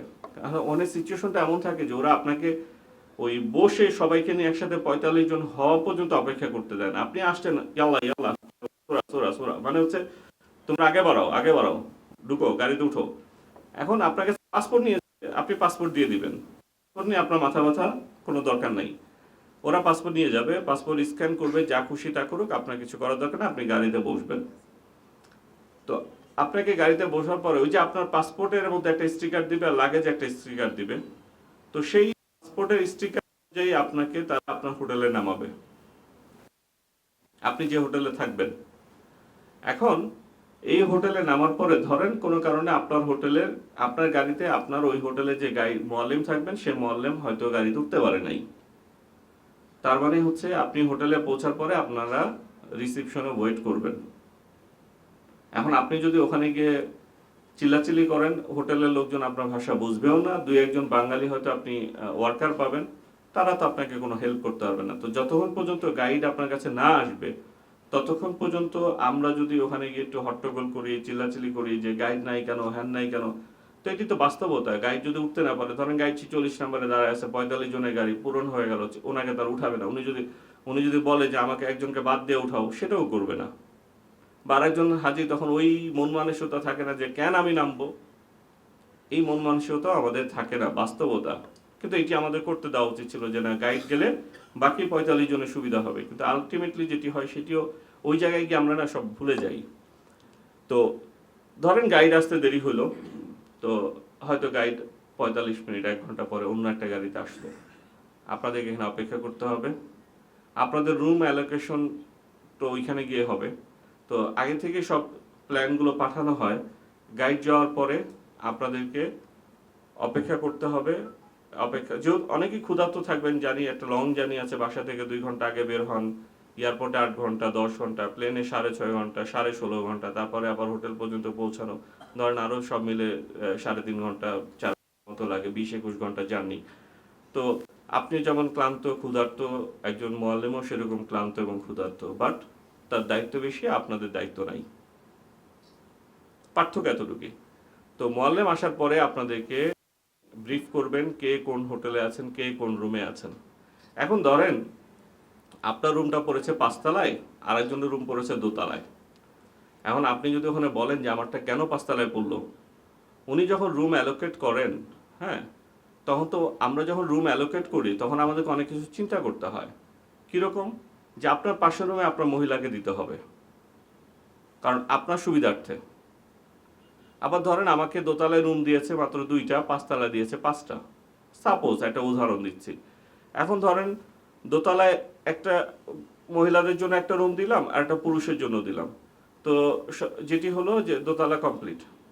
আবার আমাদের রুম অ্যালোকেট করতে গিয়ে আমরা অনেক কিছু চিন্তা করি, যে এরিয়া চিন্তা করি, যে ঠিক আছে পুরান ঢাকার মানুষ, ওনাদের কৃষ্টি কেউ অন্যভাবে নেবেন না, যে পুরাতন ঢাকার মানুষ ওনাদের কৃষ্টি কালচার একটু আলাদা, ওনারা একটু হাসি খুশি মজা করে থাকতে পছন্দ করেন, ঠিক আছে ওনাদের যারা পুরান ঢাকার আছে তাদেরকে এক জায়গায় দিয়ে দিলাম। আবার হচ্ছে কি, হয়তো ধরেন ঢাকার অন্য সাইডের হাজিদেরকে আবার এক সাইডে দিলাম। আবার আমরা চিন্তা করি যে যারা একটু বয়স্ক আছেন তাদের সাথে আবার ইয়াংদের সমন্বয় করতে প্রবলেম হয়, তখন হয়তো বয়স্কদের মিলে আমরা একটু রুমটা অ্যালোকেট করার চেষ্টা করি, ইয়াংদের সমন্বয় একটু অ্যালোকেট করার চেষ্টা করি। আবার অনেক কিছু মিলাইতে হয় আমাদেরকে। আবার মহিলাদের সাথে কার আছে, এই 4 জনের রুমের সাথে এই 4 জনের মহিলা, এটা মিলাইতে হয়। এই রুম অ্যালোকেট করতে কিন্তু আমাদের 2 থেকে 3 দিন সময় লাগে, কারণ এতজন মানুষের মন বুঝে, তারপর এতজন মানুষের সবকিছু বুঝে রুম অ্যালোকেট করাটা খুবই ডিফিকাল্ট। তারপর আমরা চেষ্টা করি করার জন্য, এবং এখন পর্যন্ত আলহামদুলিল্লাহ কখনো কোনো প্রবলেম হয় নাই। কারণ আপনি যা যদি বলেন যে আচ্ছা আমার রুমটা 5 তলায় দিচ্ছেন, ভালো কথা, পশ্চিম সাইডে হলো না কেন? কারণ আমি কি জানি রুমটা পশ্চিম সাইডে না পূর্ব সাইডে? আমাকে কেউ বলে দিয়েছে? আমাদেরকে কি করে, ধরেন ফ্লাইটের একদিন আগে মোবাইলে পাঠায় দেয় যে তোমার এত এত নম্বর রুম, খালি এতটুকুই পাঠায়, না কিন্তু কোন রুম পশ্চিম সাইডে, কোন রুম পূর্ব সাইডে, কোন রুমের বাথরুম ছোট, কোন রুমের বাথরুম বড়, এগুলো আমরা কিছু আমাদের পাঠায়। আমরা হোটেল যখন দেখে আসছি আমাদেরকে হয়তো 1টা বা 2টা রুম দেখিয়েছে, কিন্তু আমাদের পুরো 20 তলা তো প্রত্যেকটা রুম চেক করার সুযোগ বা দেখানোর সুযোগ নেই, বা ওনারা দেখায়ও না। তো যেটি হয় সেটি হচ্ছে যে এটি কিন্তু আমাদের পুরো আন্দাজের উপরে দিতে হয়। আমরা কিন্তু কোন রুম ভালো কোন রুম খারাপ এটা কিন্তু আমরা জানি না, রুমের কোনো কোয়ালিটি সম্পর্কে আমাদের কোনো জ্ঞান নাই। আমরা যেহেতু জানি সেটা হচ্ছে এটা রুম 4 জনের, এটা 3 জনের, এটা 5 জনের, এরকম জানি, এইভাবে রুমগুলো অ্যালোকেট করি এবং চেষ্টা করি আপনাদেরকে ওইভাবে রুম অ্যালোকেট করতে যাতে আপনি 45 দিন একসাথে থাকেন, একটু স্বাচ্ছন্দ্যে থাকেন, আপনাদের একটু ফ্রেন্ডলি থাকেন, সবার সাথে যাতে একটা সুসম্পর্ক থাকে, সেইভাবে রুমগুলো অ্যালোকেট করতে। এখন রুম অ্যালোকেট করে দেওয়ার পরে আপনারা যাবেন, আমরাও কিন্তু জানি না, কারণ আমরা তো আপনাদের সাথেই যাচ্ছি। সো রুমে একটা প্রবলেম হইতে পারে, তো আপনি এটা জানান যদি কোনো প্রবলেম থাকে। এটি পরবর্তীতে হোটেল কর্তৃপক্ষের সাথে কথা বলে এটা সমাধান করতে তো সময় লাগবে। এটা জানাইতে হবে, ওনারা আসবেন, দেখবেন কি কি আছে না আছে, যদি এরকম কোনো সমস্যা হয়ে থাকে। কিন্তু যদি তাৎক্ষণিক সমাধান চান, এটি মুয়াল্লিমও পারবে না, আপনিও পারবেন না, হোটেল কর্তৃপক্ষও পারবে না। আবার ওদের প্রত্যেকটা রুমগুলো ফিক্স থাকে, ওদের সবগুলো হোটেল বুকিং থাকে। আপনাকে যে এখন নতুন করে আরেকটা রুমে শিফট করে দিবে সেই সুযোগও থাকে না। তো এই বিষয়গুলো একটু আপনাদেরকে মেনে নিতে হবে। কারণ ওই যে বললাম যে আমরা আসলে প্রত্যেকে ওই জায়গায় নতুন যাই, একসাথে ঘুরে আসতেছি, সবাই মিলে একসাথে থাকছি। বাট আপনি যেরকম নতুন, আমরাও সেরকম নতুন। প্রত্যেকটা হোটেলে আমাদের এই বিষয়গুলো থাকে। তো ধরেন এখন যেটি হচ্ছে যে আপনারা ওখানে যাওয়ার পরে যদি গাইডের কথা না শুনেন, অনেকে আছেন যে যাওয়ার পরে বলে আরে আমি তো ওমরা করে আসছি, আমার চেয়ে বেশি বুঝো নাকি, কিভাবে ওমরা করতে হয় আমি জানি, দৌড় আমি চলে গেলাম। যদি এরকম মন মানসিকতা থাকে, এইটি আপনি বৃহত্তর স্বার্থে, সকল হাজিদের স্বার্থে আপনি এটা পরিহার করেন না, আপনি একসাথে যান না। আপনি যদি জানেন তাহলে তো এটি আমাদের জন্য আরো ভালো, যে আপনি আমাদেরকে আরো বেশি সাপোর্ট করতে পারবেন, আরো বেশি সহযোগিতা করতে পারবেন। আপনারা যেটা করবেন, হোটেলে প্রত্যেকে রুম পাওয়ার পরে হোটেলের যে গাইড আছেন, মোয়ালেম আছেন, উনি আপনাদেরকে বলে দিবেন যে এতটা সময় আমরা ওমরা করতে যাব, আপনারা এতটা সময় সবাই ইয়েতে আসবেন, নিচে লবিতে আসবেন। এখন আপনাকে বলা হইলো যে এতটা সময় লবি আসবেন, এখন আপনি 10 মিনিট পরে আসলেন। এটি আসলে তখন তো কারো হাতে মোবাইল নাই, কেউ তো সিম কিনেন নাই, কিনছেন কেউ তো কিছুই কিনেন নাই। তো ওনাদের জন্য একটু কঠিন হয়ে যায় ওই প্রথম মুহূর্তটা। এই জন্য বলি যে যেই টাইমটা দিবে সেই টাইমটাতে আপনারা আসবেন। উনি আপনাদেরকে সবাইকে নিয়ে আপনাদেরকে ওমরা করাইতে নিয়ে যাবেন। ওমরার আগে যদি এরকম হয় যে ওই সময় দুপুরের খাবারের সময় হয়ে যায়, বা রাতের খাবারের সময় হয়, অথবা সকালের খাবারের সময় হয়, তাহলে ওনারা খাবারের অ্যারেঞ্জমেন্টটা করে খাবার খাওয়িয়ে তারপর আপনাদেরকে ওমরা করতে নিয়ে যাবে। কিন্তু এমন যদি হয় যে পৌঁছায় গেছেন এমন সময়, যে সময় সকালের খাবারেরও সময় শেষ, দুপুরের খাবারের সময় হয়নি, অথবা দুপুরের খাবারের সময় শেষ, রাতের খাবারের সময় হয়নি, সেক্ষেত্রে কি হবে? সেক্ষেত্রে যেটি হচ্ছে যে তখন আপনারা ওমরা করে নিয়ে এসে, যদি মনে করেন যে এখন পারফেক্ট টাইম ওমরার, ওখানে মোয়াল্লেমরা তো যাবেন, পরিস্থিতি বুঝবেন। যদি মনে করেন যে খাবারের আগে ওমরা করে নিয়ে আসা সম্ভব, তাহলে আপনারা তাকে সেভাবে সহযোগিতা করবেন। ওমরা শেষ করে এসে তারপরে আপনারা ওখানে গিয়ে সবাই হালাল হয়ে তারপরে আপনাদের ড্রেস চেঞ্জ করবেন, করে যার যার মতো করে রেস্ট নেবেন। এখন কথা হচ্ছে যে আপনারা যারা লাগেজ কিভাবে পাবেন? আপনারা পৌঁছার আগেও লাগেজ পৌঁছে যেতে পারে, আপনারা পৌঁছার পরেও লাগেজ আসতে পারে। ওই যে বললাম এটি ডিপেন্ডস। হ্যাঁ, কারণ হয়তো অনেক বড় পাঠিয়েছেন, লরি পাঠিয়েছেন, যেটাতে হয়তো 2টা ফ্লাইটের লাগেজ একসাথে আসবে। এখন ধরেন আপনার ফ্লাইটের লাগেজ ঢোকানোর পর তাদের এটা অর্ধেক ফাঁকা আছে, তো ওরা কি করে, পরবর্তী ফ্লাইটের জন্য অপেক্ষা করে। তো পরবর্তী ফ্লাইটের লাগেজগুলো নিয়ে পরে হয়তো 2টা ফ্লাইটের লাগেজ নিয়ে আপনাদের প্রত্যেকের হোটেলের সামনে আসবে, এবং তারা কি করেন, এইটা আপনাদের হোটেল। তো এইটা যখন আসবেন, এখানে কিন্তু ভলেন্টারিলি ওয়ার্ক করতে হবে। আপনারা যদি মনে করেন যে আপনাদের প্রত্যেকের রুমে রুমে লাগেজ পৌঁছাবে, বাংলাদেশে কক্সবাজারের হোটেলে যান, নিচে ওনারা বলেন যে স্যার আপনি রুমে যান, আপনার লাগেজ আমরা পৌঁছায় দিচ্ছি। সৌদি আরবে বিষয়টা এরকম না। সৌদি আরবের বিষয়টা হচ্ছে লাগেজগুলো ওরা নিচে যাবেন, আপনাদেরকে খবর দেওয়া হবে যে আপনাদের লাগেজ আসছে, প্রত্যেকে এসে এসে যার যা লাগেজ তার রুমে নিয়ে যেতে হবে। কোনো সুযোগ নাই যে নিচ থেকে আপনাদেরকে, ওখানে যারা ওয়ার্কার আছেন ওনারা আপনাদেরকে, ওয়েটার আছে, তারা যারা আছেন তারা আপনাদেরকে এই লাগেজগুলো প্রোভাইড করবেন। এরকম সুযোগ সৌদি আরবের কোনো হোটেলে থাকে না। আমি বুঝাতে পেরেছি? তো যদি এরকম হয়, তো অনেকে মনে করেন যে কেন আমার লাগেজ পৌঁছায় দিবেন, এটি সম্ভব না। এটা সৌদি আরব করেন না, হজ ওমরার ক্ষেত্রে কখনোই করেন না, ওনারা এই সহযোগিতাগুলো করেন না। এটা এটা ওনাদের জন্য কখনোই করতে দেখি নাই। যেটি হয় সেটি হচ্ছে যে যখন ধরেন ফ্লাইট হয়ে যাবে, বাংলাদেশে চলে যাবেন, তখন ওদের হয়তো কিছু টাকা পয়সার দরকার হয়, তখন ওনারা কি করেন, একটা বড় লাগেজের ইগুলো নেওয়ার জন্য ক্যারিয়ারগুলো নিয়ে উপরে উঠেন, প্রত্যেকটা ফ্লোরে যে দাঁড়ায় থাকেন, স্যার আপনার লাগেজগুলো দেন, নামাই দিই। হ্যাঁ, কারণ তখন তার টাকার দরকার হয়, তখন আসবেন। এছাড়া নর্মালি ওনারা আসতে চান না। সো আপনাদের লাগেজ যখন আসবে তখন আপনারা নিয়ে নেবেন। আলোচনা মনে বেশি দীর্ঘায়িত হচ্ছে। এরপর ধরেন আপনি মক্কাতে যে কদিন অবস্থান করবেন সেই সময় আপনাদেরকে আমাদের এজেন্সি কর্তৃপক্ষ আপনাদেরকে মক্কার যে দর্শনীয় স্থানগুলো আছে সেই দর্শনীয় স্থানগুলোতে আপনাদেরকে নিয়ে যাবেন, আপনাদেরকে দেখাবেন। তবে অনেক ক্ষেত্রে হয় কি, দর্শনীয় স্থান দেখানোর ক্ষেত্রে অনেক জায়গায় অনেক সময় কোনো গাড়ি থামাকে সৌদি সরকার অ্যালাউ করে না। এখন আপনি যদি মোয়াল্লেমের সাথে ঝগড়া করেন, গাড়িওয়ালার সাথে ঝগড়া করেন, কোনো লাভ নাই। যদি সৌদি সরকার বলে এখান থেকে নামতে পারবেন না, আপনাকে গাড়ি থেকে দেখতে হবে, আপনাকে গাড়ি থেকে দেখতে হবে। যদি তারা অ্যালাউ করেন যে ঠিক আছে এখন এখানে নেমে আপনি দেখতে পারবেন, তাহলে আপনাকে ওভাবেই দেখতে হবে, কোনো সুযোগ নাই ওখানে তর্ক করার। মানে এটি ওদের দেশের ওই সময়, মানে বিশেষ করে হজের সময় ওরা হচ্ছেন সুম্মুন বুকমুন উমিউন ফাহুম লা ইয়ারজিউন, অর্থাৎ তারা অন্ধ, বোবা, বধির সব হয়ে যায়, তারা কিচ্ছু বুঝে না। আপনি কি বলছেন, বলবে হ্যাঁ লা আদ্রি, আমি জানি না, আনা মাফি মালু, আমি জানি না। ওরা জাস্ট এইভাবে বলবে। অথচ আপনি অন্য সময় কথা বলেন, তারা খুব ভালো ইংলিশে কথা বলছে, আপনি ইংলিশে জিজ্ঞাসা করছেন, কিন্তু আপনি হজের সময় জিজ্ঞাসা করবেন, কিচ্ছু জানে না। মানে ওদেরকে ওভাবেই ট্রেন আপ করা হয় যে হজের সময় তোমরা কিচ্ছু জানো না, এটা মনে করেই এখানে ডিউটি করবা। এবং দেখবেন যে মক্কায় হজের সময় যেসব পুলিশ অফিসারকে নিয়োগ দেওয়া হয়, যেসব পুলিশ সদস্যরা কাজ করে, ম্যাক্সিমামই হচ্ছে মক্কার বাইরের পুলিশ, অন্য জায়গা থেকে নিয়ে এসে ওদেরকে এখানে দেওয়া হয়।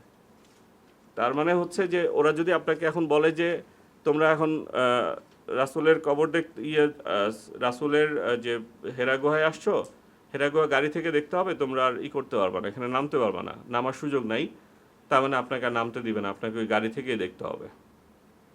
তো আপনি যদি বলেন যে কেন নামাইলেন না, ইচ্ছা করে নামাইলেন না, আপনারা এইরকম বলার কোনো সুযোগ নেই। আপনাদেরকে আমরা নিয়ে গেছি, ওইখানে নামাইলে কি আমার কোনো লস হবে? আপনাদেরকে ঘুরতে নিয়ে যাব, ঘুরতে নিয়ে গেলে কি আমার কোনো ক্ষতি হবে? কোনো ক্ষতি আছে আমার? নাকি ওখানে কোনো প্যাকেজ আছে যে 5 মিনিটের মধ্যে প্যাকেজ শেষ করে দিতে হবে? এরকম কিচ্ছু নাই। সো আমরা সর্বাত্মক চেষ্টা করব সবসময় আপনাদেরকে সব জায়গায় সময় বেশি দিতে। বাট সৌদি সরকারের রেস্ট্রিকশনের কারণে, পুলিশের রেস্ট্রিকশনের কারণে যদি আপনাদেরকে সেই সময়টা দিতে না পারি, তাহলে এটি আপনাদেরকে মেনে নিতে হবে, এটা তাদের রুলস। এরপরে হচ্ছে আপনি মক্কায় থাকার পরে যখন আমাদের মদিনায় যাওয়ার সময় হবে, তখন যেটি হবে, আপনাদের মদিনায় যাওয়ার আগে আমি আপনাদেরকে এইটা একটু ভালো করে মাথায় রাখবেন। কারণ হচ্ছে মদিনায় যাওয়ার পরে নর্মালি যেটা হয়, মদিনায় যাওয়ার আগে আমরা আপনাদের সব লাগেজগুলো মক্কাতে রেখে যাই। সবাইকে অনুরোধ করি একটা মাত্র লাগেজ নেবেন, যেহেতু আমরা মদিনায় 9 দিনের মতো থাকবো, শুধুমাত্র 9 দিনের পোশাক নেবেন মদিনায় যাওয়ার জন্য। এখন ধরেন ম্যাক্সিমাম হাজি সাহেবরা মদিনায় গিয়ে প্রচুর কেনাকাটা করেন, কারণ মক্কার চাইতে মদিনায় কেনাকাটা সহজ। আমি যেটা বলতেছি এটা বাস্তব। আপনারা হয়তো ভাবছেন যে হ্যাঁ আমরা কি কেনাকাটা করার জন্য যাই? যিনি ভাবছেন তিনি সবচেয়ে বেশি কেনাকাটা করবেন। এবং যেটি হয় সেটি হচ্ছে যে ওখানে যাওয়ার পরে আপনারা প্রচুর পরিমাণে খেজুর কিনেন, এবং এই খেজুর কেনার পরে ধরেন একটা গাড়িতে তো লাগেজ রাখার জায়গা থাকে। কারণ সবাই যদি 2টা-3টা করে লাগেজ নিয়ে যান, তাহলে বাকি যে আপনারা কেনাকাটা করলেন এগুলো কোথায় ঢুকাবেন? এই জন্য আমাদের সাজেশন হচ্ছে, আপনাদেরকে আমরা কষ্ট দিতে চাই না, আপনারা আপনাদের একটা ছোট ব্যাগ নিয়ে নেবেন, বা আপনাদের হ্যান্ড লাগেজটাতে 8 দিনের পোশাক নিয়ে নেবেন। আর বাকি সকল লাগেজ আপনারা হোটেলের নিচে আমরা নির্ধারিত জায়গা দিয়ে দিব, এই জায়গায় যাওয়ার সময় নামা যাবেন, লেখা থাকবে হলিডে সার্ভিসের লাগেজ রাখার জায়গা। তো ওইখানে গিয়ে আপনারা নামাবেন, আমাদের ভলেন্টিয়াররা আপনাদের লাগেজ নিয়ে আমাদের যে পরবর্তীতে আমরা যে আরেকটা হোটেলে উঠবো মদিনা থেকে আসার পরে, সেই হোটেলে আপনাদের লাগেজ পৌঁছে যাবে। আপনাদের কিচ্ছু করতে হবে না, ওই হোটেলে গিয়ে আবার লাগেজগুলো সুন্দর করে থাকবে। আপনারা যখন মদিনা থেকে ব্যাক করবেন তখন আবার প্রত্যেকের লাগেজ নিয়ে প্রত্যেকের রুমে চলে যাবেন। তাহলে মদিনা যাওয়ার সময় আপনারা সবাই চেষ্টা করবেন একটা করে লাগেজ নিয়ে যাওয়ার জন্য। অবশ্যই মহিলা এবং পুরুষের আলাদা লাগেজ নেবেন, কারণ হচ্ছে নর্মালি যেটা হয় মহিলা এবং পুরুষ তো আলাদা আলাদা রুমে থাকেন। যদি কেউ এক রুম নিয়ে থাকেন, হাজব্যান্ড আর ওয়াইফ একসাথে থাকেন, সেক্ষেত্রে ভিন্ন জিনিস। এখন আসেন, মদিনায় যাওয়ার সময় যেটি হয় সেটি হচ্ছে একই দিনে 10 থেকে 15 লাখ হাজি মদিনায় যায় 25শে জিলকদ। তো ওই দিন 10 থেকে 25 লাখ হাজি যদি যায়, তাহলে কি পরিমাণ গাড়ি মক্কায় ঢুকতে হবে এবং কি পরিমাণ গাড়ি বেরোইতে হবে। আপনাকে শিডিউল দেওয়া হইলো 7টার সময়, আপনার গাড়ি আসলো 12টার সময়, রাত 11টার সময়। এই পর্যন্ত আমাদেরকে দেখা গেছে আমরা হোটেল ছেড়ে দিছি, আমাদেরকে বাইরে লবিতে অপেক্ষা করতে হচ্ছে অথবা হোটেলের সামনে অপেক্ষা করতে হচ্ছে। কিচ্ছু করার নাই, যতক্ষণ পর্যন্ত গাড়ি না ঢুকছে ততক্ষণ আমাকে আপনাকে বসে থাকতে হচ্ছে। কারণ অ্যাট এ টাইম 15 লাখ লোক যদি মক্কা ছাড়ে, এবং সবাই তো মক্কা এই কাবা শরীফের আশপাশের হোটেলগুলোতে, তো নির্দিষ্ট পরিমাণ ধরেন 20টা গাড়ি ঢুকাইলো, 20টা গাড়ি যখন লোড হয় তারপর এদেরকে যখন ছাড়ে তখন আবার 20টা গাড়ির অনুমতি দেয় পুলিশ। তো এখন পর্যন্ত আমাদের ক্ষেত্রে এই ধরনের কোনো প্রবলেম হয় নাই যে আমাদের 7টা বলেছি গাড়ি 11টায় আসছে, রাত্রে 9টায় আসছে, 10টায় আসছে। বাট এটা হতে পারে, যেমন আমরা আমাদের সাথে এক এজেন্সি আছেন, ওনাদের হঠাৎ করে রাত্রে 11টা পর্যন্ত ওনাদের গাড়ি আসে নাই, আমাদের গাড়ি 7টার সময় চলে আসছিল। তো ওনাদের যখন 11টা পর্যন্ত কোনো গাড়ি আসে নাই তখন ওনারা কি করবেন, লাস্ট টাইম হচ্ছে 12টার মধ্যে মদিনার যে একটা সীমা আছে সেই সীমায় ঢুকতে হয়। তো ওনারা দেখলো যে এই সীমার মধ্যে তো উনি ঢুকতে পারবেন না, তখন মিনিস্ট্রি থেকে পারমিশন নিয়ে তারা অন্য গাড়ি ভাড়া করে নিয়ে তারপরে কি করলো, মদিনায় গেল। তো এরকম ঘটনা ঘটতে পারে। তো এরকম যদি কিছু ঘটে এগুলো আপনাদেরকে মাথায় রাখতে হবে। কারণ হচ্ছে আমাদের হাতে সব কিছু থাকে না, সৌদি আরবে সব কিছু কন্ট্রোলে থাকে না। এখানে হচ্ছে আমাদের সাথে সৌদি আরবের একটা কন্ট্রাক্ট হয়, সৌদি আরবের একটা কোম্পানি, ওদের যে মানে এটাকে বলা হচ্ছে মুয়াসসাসা, যেটা মিনিস্ট্রির আন্ডারে থাকে, সেই মুয়াসসাসার সাথে ওরা বাংলাদেশের বেশ কিছু এজেন্সিকে নিয়ে কাজ করে। এই মুয়াসসাসা পুরোটাই কন্ট্রোল করা হচ্ছে সৌদি মিনিস্ট্রি। সৌদি মিনিস্ট্রি যেভাবে কন্ট্রোল করে সেভাবেই সৌদি থেকে আমাদেরকে ম্যাক্সিমাম হজের ক্ষেত্রে ওভাবে ওরা যেভাবে বলেন সেভাবে আমাদেরকে পরিচালিত হইতে হয়। আমাদের সাথে শুধু কন্ট্রাক্টগুলো হয়, আমাদের অ্যাকাউন্ট থেকে টাকাগুলো কেটে নেয়। কিন্তু ওইখানে গিয়ে ম্যানেজমেন্ট আমাদের সাথে রেগুলার যোগাযোগ হয়, আমরা কথা বলছি, আমাদের গাড়িটা এই সময় দেন, আমরা ওদের অফিসে যাচ্ছি, যা যে ধরনের সাপোর্ট চায়, যত ধরনের লজিক্যাল সাপোর্ট আছে সব কিছু আমরা দিই। কিন্তু তারপরে সকল কিছু থাকে হচ্ছে সৌদির কন্ট্রোলে, ওদের মিনিস্ট্রি কন্ট্রোলে। তা আমরা ইচ্ছা করলেই যদি গাড়িওয়ালার সাথে খারাপ ব্যবহার করছি, গাড়ি আসে না কেন, গাড়ি বলছে পুলিশ আটকায় রাখছে, আমাদেরকে ঢুকতে দিচ্ছে না, আমরা কোথা থেকে ঢুকবো। ওদের জরিমানার সিস্টেমটা এত কঠিন, আপনি চিন্তা করতে পারবেন না। সৌদি আরবে গেলে বুঝবেন যে ওদের জরিমানার সিস্টেমটা কতটা কঠিন। তো যদি এরকম হয়, আল্লাহ না করুক, ইনশাআল্লাহ এরকম হবে না, ইনশাআল্লাহ।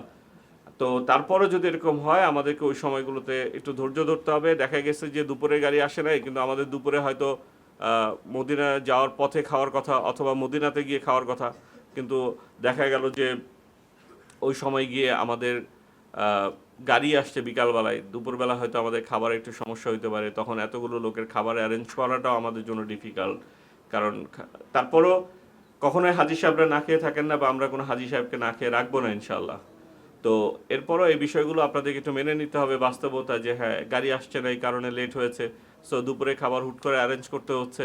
তো আপনাদের দুপুরে খাবারগুলো অ্যারেঞ্জ করতে গিয়ে আমাদেরকে ওভাবে অপেক্ষা করতে হচ্ছে, আমাদেরকে হয়তো অ্যারেঞ্জ করে নিয়ে আসতে সময় লাগতেছে। সৌদি সরকার আবার কোনো খাবার অ্যালাউ করে না, বাইরের খাবার, এখন তো সব ক্যাটারিং, বাইরে কোনো খাবার অ্যালাউ করে না। তো এই খাবার ঢুকতে দিবে কিনা এটাও নিয়ে একটু ঝামেলা আছে। তো সব কিছু মিলেই দেখা গেছে যে আপনারা গেলেন, বললেন যে খাবার কেন আসে না, দেখা গেছে সৌদি সরকার পুলিশ আমাদের খাবার আটকে দিয়েছে, যে এতগুলো খাবার নিয়ে কোথায় যাও, খাবার তো নিয়ে যাওয়া যাবে না, তখন কি করব।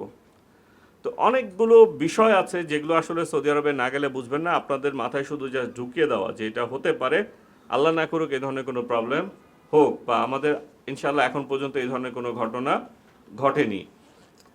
এরপরে হচ্ছে ধরেন আপনি মদিনায় পৌঁছালেন, মদিনায় পৌঁছানোর পরও সেম কথাবার্তা, তবে এখানে গাইড আগে থেকে আপনাদের প্রত্যেকের গাড়িতে ঢুকে থাকে, কারণ এই জায়গায় গাড়িটা আসার পরে আমরা আমাদের মতো করে উঠতে পারি। প্রত্যেকের গাড়ির জন্য প্রত্যেকের গাড়িতে আলাদা আলাদা করে অ্যালোকেট করা থাকে যে কে কোন গাড়িতে উঠবে, কোন হাজি কোন গাড়িতে উঠবে, এই জায়গায় আমাদের হাত আছে, অর্থাৎ আমরা ঠিক করে দিতে পারি। তো আমরা আগে থেকে আপনাদেরকে জানিয়ে দেবো গাড়ি নাম্বার 2-এ অমুক হাজি উঠবে, গাড়ি নাম্বার 1-এ অমুক হাজি উঠবে, গাড়ি নাম্বার 3-এ অমুক হাজি উঠবে, এবং এইটার দায়িত্ব মুখে থাকবে। তো আপনাদেরকে মদিনায় যাওয়ার পরেও, মদিনায় যাওয়ার পরে আপনাদেরকে সে ওখানে গিয়ে আবার রুম অ্যালোকেট হবে, ওখানে আপনাদেরকে প্রত্যেকে রুম ঠিক করে দিবে, আপনারা যার যার রুমে যাবেন। এরপরে সেইভাবে 9 দিন থাকবেন ওইখানেও। আমাদের সবাইকে নিয়ে যে দর্শনীয় স্থানগুলো আছে সেগুলোতে আপনাদেরকে একদিন আমরা নিয়ে যাব, সবগুলো দেখাবো। তবে মক্কার মতো যে রেস্ট্রিকশন সেটা মদিনায় নাই। মদিনার যে স্থানগুলো আছে সেগুলো আপনারা খুব সহজেই সুন্দরভাবে সবগুলো দেখতে পারবেন। এবং ইনশাল্লাহ ওইখানে বেশ কিছু জায়গা, মসজিদে কেবলাতাইন, তারপরে মসজিদে কুবা, ওহুদ পাহাড়, হ্যাঁ যেগুলো আছে, তারপরে বদর প্রান্তর যদি আপনারা কেউ যেতে চান, পার্সোনালি বদরপ্রান্তরে আমরা যাই না, আমাদের ইয়ার মধ্যে থাকে না, কিন্তু পার্সোনালি যদি কেউ যান তো আপনারা দেখবেন যে এই জায়গাগুলোতে আপনারা আপনাদের মতো করে টাইম দিতে পারছেন। আমরা আপনাদেরকে একটা নির্দিষ্ট টাইম দিয়ে দিচ্ছি যে এই টাইমের মধ্যে এগুলো শেষ করবেন, কিন্তু এই ধরনের কোনো রেস্ট্রিকশন নাই যে নামা যাবে না, নামতে পারবেন না, এরকম কোনো কিছু নাই, যেটি মক্কাতে ম্যাক্সিমাম সময় থাকে। তো আমাদের মদিনা জার্নি শেষ করার পরে এখন আসতে হবে কোথায়? মক্কাতে। তো যেদিন আমাদের মক্কায় আসার সময় এরকম আমাদের নির্দিষ্ট একই সময়ে যেই পরিমাণ হাজি মক্কা থেকে বের হয়েছে সেই পরিমাণ হাজিও মদিনা থেকে বের হবে। তার মানে হচ্ছে যে ওই সময় এরকম গাড়ির ক্ষেত্রে প্রবলেমগুলো হয়। ওনারা হ্যালো, শোনা যায়? আচ্ছা, তো মদিনার ক্ষেত্রেও যেটা হয় সেটি হচ্ছে যে আহ, ওই সেম গাড়িগুলো ওরা টাইমলি পাঠায়, তবে মদিনা মক্কার চাইতে একটু গোছালো। হ্যাঁ, কারণ হচ্ছে মদিনায় এট এ টাইম সকল হাজি মদিনায় থাকে না। মক্কাতে ধরেন সকল দেশের হাজিরা মক্কাতে আসেন। হজের অনেকগুলো ভাগ আছে, আপনারা জানেন যে হজের অনেকগুলো প্রকার আছে। হজে কেরান আছে, হজে তামাত্তু আছে, হজে মুফরাদ আছে। তো এটার কারণে মক্কাতে ক্রাউডটা বেশি হয়। আবার এট এ টাইম অনেক অনেক দেশের লোকজন আবার মদিনাতে যায়ও না। আবার অনেক দেশ আছে আগে মদিনার পাঠ শেষ করে মক্কায় চলে আসেন। আবার অনেক দেশ আছে যে আপনার হজের পরে মদিনায় যান হজ শেষ করে। আবার বাংলাদেশে কিছু এজেন্সিও আছে যারা হজের পরে মদিনায় গিয়ে থাকেন। কিন্তু নর্মালি যেটা হয় যে ওই টাইমটাতে, যে টাইমটাতে আমরা গিয়ে মদিনায় থাকি, ওই সময়টাতে মদিনায় বাংলাদেশি হাজিরাই বেশি থাকেন। ওই সময়টাতে অন্য দেশের হাজিরা থাকেন না, ওই সময় অলরেডি মদিনা ত্যাগ করে ফেলেন অন্য দেশের হাজিরা। তো যেটি হয় সেটি হচ্ছে মদিনা একটু গোছানো। ধরেন সৌদি আরবে মক্কাতে হাজি আছে 25 লাখ, তো ওই সময় হয়তো মদিনায় আছে 10 থেকে 12 লাখ, 14 লাখ। তো ওদের জন্য কি হয়, এই অ্যারেঞ্জমেন্টটা মক্কার চাইতে অনেক বেশি সুবিধা হয়। তো ওদের সিস্টেমগুলো মক্কার চাইতে একটু ভালো। এই কারণে দেখবেন যে সবকিছু একটু গোছানো থাকে। ওরা টাইমলি চেষ্টা করে গাড়িগুলো পাঠানোর জন্য। ওদের প্রত্যেকটা টাইম শিডিউল আলাদা করে দেয় যে এই হোটেলে গাড়ি 10টা থেকে 11টার মধ্যে থাকবে, এই হোটেলে গাড়ি 11টা থেকে 12টা থাকবে। ওরা অ্যাট এ টাইম সব জায়গায় টাইম দেয় না। মদিনা একটু গোছানো। তো মদিনার ক্ষেত্রে যেটা হয় সেটা হচ্ছে গাড়ি পেতে খুব বেশি সমস্যা হয় না। নর্মালি টাইমলি গাড়িগুলো চলে আসে, একটু এদিক সেদিক হয়। তো আপনারা সেই সময় একই সিস্টেম, সেটা হচ্ছে যে আপনাদের প্রত্যেকের গাড়ি ফিক্স থাকবে। সো এখানেও কোনো ক্রাউড নাই, কিছু নাই, কে আগে উঠবেন কে পরে উঠবেন এ ধরনের কোনো ঝামেলা নাই। আপনারা এখান থেকে সরাসরি মক্কাতে আসবেন, আমাদের যে হোটেল সেই হোটেলে আসার পরে আপনারা ওখানে আসার পরে আবার আর একটা রুম প্ল্যান পাবেন, যেহেতু আবার একটা নতুন হোটেল চেঞ্জ হচ্ছে। তো ওই রুম নিয়ে আপনারা ওইখানেও ওই রকম ধৈর্যের সাথে রুমগুলো নাম্বারগুলো নেবেন, প্রত্যেকের রুমে গিয়ে বসবেন, যাবেন, থাকবেন, লাগেজগুলো সাথে করে নিয়ে যাবেন বা পরে উঠাবেন। এটা ডিপেন্ডস অন দ্য এনভায়রনমেন্ট, ওখানকার যে পরিস্থিতি আছে সেটি অনুযায়ী আপনারা ব্যবস্থা নেবেন। এখন কথা হচ্ছে এরপরে কিন্তু আমাদের হজের মূল কাজটা শুরু। অর্থাৎ আপনাদের ধরেন এতদিন খুব রিল্যাক্সে ছিলেন, ফ্লেক্সিবিলিটি ছিল, সবাই খুব মজা করেছেন, একসাথে খাওয়া দাওয়া করেছেন, আনন্দ করেছেন, সবকিছু করেছেন। বাট এখন যে কাজটা শুরু হবে এই 5 দিন, এই 5 দিন হচ্ছেন আপনাদের জন্য যুদ্ধক্ষেত্র। এই 5 দিনের সময় যেটি হয় সেটি হচ্ছে আমরা হয়তো খুব বেশি একদিন পরেই আমরা মিনার উদ্দেশ্যে রওনা দিব। তো মিনার উদ্দেশ্যে রওনা দেওয়ার ক্ষেত্রে যেটি হয়, আপনারা যে মদিনা থেকে মক্কা আসলেন খুব ফ্লেক্সিবল ওয়েতে, গাড়িতে প্রত্যেকের জন্য একটা করে সিট থাকে, কিন্তু মিনাতে যাওয়ার ক্ষেত্রে আপনাদের জন্য সেই সিটটা বরাদ্দ থাকে না। আপনার ধরেন আমার হাজি 200, আমাকে গাড়ি 100 জনের জন্য 3টা গাড়ি দিবে, বা 200 জনের জন্য 3টা গাড়ি দিবে। ধরেন যেই পরিমাণ হাজি সিটে বসে যাবে সেই পরিমাণ হাজি দাঁড়িয়ে যাবে। কারণ মিনার যে তাঁবুর ব্যবস্থাপনা, এইখানে এত গাড়ি অ্যাকোমোডেট করা সম্ভব হয় না। তো ওনারা কি করেন, তখন গাড়ির সংখ্যা কমিয়ে দেয়। তো আপনি যদি মনে করেন যে আমি এত টাকা দিয়ে হজে আসছি, আমাকে কেন গাড়ি দিবা না, কেন সিট দিবা না, এই প্রশ্নের উত্তর আমাদেরও নাই, আমাদের কাছেও নাই। কারণ আমাদেরকে যদি সৌদি সরকার গাড়ি না দেয়, এখানে যেটি হয় সেটি হচ্ছে সবসময় আপনার যে পরিমাণ হাজি তার অর্ধেক পরিমাণ লোকের জন্য গাড়ি বরাদ্দ থাকবে। তাহলে গাড়িতে ওঠার ক্ষেত্রে প্রচুর ধাক্কাধাক্কি করবেন? আমরাই তো, অন্য অন্য কোনো এজেন্সির তো হাজি নাই ওখানে। তাহলে কি করতে হবে? প্রচুর ধাক্কাধাক্কি করব? না। আমরা যেটা করব সেটা হচ্ছে, আমরা সবসময় বলি, আমি সবসময় বলি, এবং এইটা আমি দেখেছি যে আল্লাহর রহমতে অন্য যে কোনো এজেন্সির হাজিদের চাইতে আমাদের হাজিরা অনেক বেশি ভালো, অনেক বেশি সুশৃঙ্খল, অনেক বেশি মানবিক, অনেক বেশি সহিষ্ণুপরায়ণ, এবং অন্যকে অনেক বেশি উপকার করেন। এটা আমি দেখেছি, এটা আলহামদুলিল্লাহ। তো যেটি হয়, এবং আমি এটাও দেখেছি যে অন্য এজেন্সির হাজিরা বা মোয়াল্লেমরা আরাফার ময়দানে, তারপর মিনাতে যে পরিমাণ গালিগালাজ করেন, আমার মনে হয় আরো 100 বছর হজ করলেও তাদের হজ কবুল হবে না। কিন্তু আমি আজ পর্যন্ত দেখি নাই হলিয়ারের কোনো হাজিকে গালিগালাজ করতে, কোনো মোয়াল্লেমকে গালিগালাজ করতে। এটি আমাদের এজেন্সি বলে কথা না, কারণ আমরা ওইভাবেই ট্রেন্ড আপ, আমরা ওইভাবেই শিখে যাই। তো আমরা যেটা করব সেটি হচ্ছে যে অবশ্যই আমরা আগে মহিলাদেরকে প্রাধান্য দিব, যে আগে মহিলারা বসবেন, বয়স্করা বসবেন, আমরা যারা ইয়াং আছি তারা দাঁড়িয়ে যাব। পারবো কিনা? ইনশাল্লাহ। এখন ধরেন আপনি ইয়াং, আপনার মা বৃদ্ধ, আর আপনি বললেন আমার মায়ের পাশে আপনাকে বসতে হবে, কিন্তু ওই জায়গায় আপনার স্যাক্রিফাইসের জায়গা আছে। সেটি হচ্ছে যে আপনি এখানে আরেকজন মহিলাকে বসতে দেন। আপনি তো ইয়াং, কারণ আমাকে তো অর্ধেক দাঁড়িয়ে যেতে হবে। তাহলে যে জায়গাটি হচ্ছে, যেমন ধরেন একদিন আরাফা থেকে মিনায় আসব, তো ওই সময় আমার জন্য মাত্র 2টা গাড়ি বরাদ্দ দিচ্ছে। আমাদের হাজির সংখ্যা কিন্তু 400-র কাছাকাছি, বলছে মাত্র 2টা গাড়ি পাবা। এখন 2টা গাড়িতে আমি 400 হাজি কিভাবে নিব? বিশ্বাস করেন, আমি শুধু ওইখানে দাঁড়িয়ে মাইকটা নিয়ে একটা বক্তব্য দিয়েছি, যেই বক্তব্যের পর হাজি সাহেবরা আমাকে যে পরিমাণ হেল্প করেছে, আমি হাজি সাহেবদের প্রতি অনেক কৃতজ্ঞ। কি হয়েছে, ওনারা আমাকে, যারা ইয়াং হাজি আছেন তারা পরের গাড়িতে যাবেন, তারা আমার সাথে থাকবেন। যারা বয়স্ক হাজি আছেন, যারা মহিলা আছেন, তারা প্রথম গাড়িতে যাবেন। তো আমি বললাম যে তাহলে আপনারা কি রাজি কিনা? বিশ্বাস করেন, ইয়াংরা দাঁড়ায় বললো যে আমরা রাজি, আপনি যেভাবে বলবেন আমরা সেভাবে যাব। কারণ গাড়ি নাই, মানে গাড়ি ঢুকতে পারতেছে না কোনো। এবং বয়স্কদের দিয়ে দিলাম, যেভাবে পারলো একটা গাড়িতে অনেক কষ্টে যতজনকে পারলাম উঠালাম। কিন্তু আল্লাহর কি রহমত জানেন, পরবর্তীতে একটা গাড়ি পাইলাম, যে গাড়িটা অনেক বড় গাড়ি ছিল। পরবর্তীতে আমরা হয়তো হাতে গোনা 20-25 জন দাঁড়ায় গেছে, বাকি সবাই বসে গেছে, শুধু এই সহযোগিতার কারণে।